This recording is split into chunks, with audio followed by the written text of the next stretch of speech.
রাজার ঘরে ছোট রানী এলো পদ্মাবতী।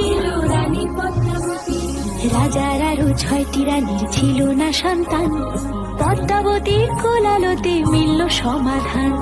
বছর যেতে জন্ম নিল 7 ছেলে 1 মেয়ে, হয় খুশির আকাশ হঠাৎ কালো মেঘে গেল ছেয়ে।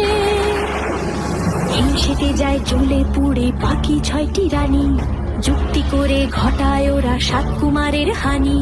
সুযোগ মতো 7 ছেলেকে মাটিতে দেয় পুঁতে, বাঁচে একা পারুল, ওরা পায় না তাকে ছুতে। ধাইমা বাজায় সেই মেয়েকে বড় করে তোলে, 7 ভাইকে পায় যে পারুল 7টে চাপা ফুলে। এত কিছুর পরেও রাজার বিপদ যে কাটে না, সূর্য নগরে সুখের সূর্য আর ওঠে না। হিংসা বিবাদ বিচ্ছেদ আর প্রেমের কাহিনীতে পারুল বোন কি পারবে 7 ভাই চম্পাকে জাগাতে।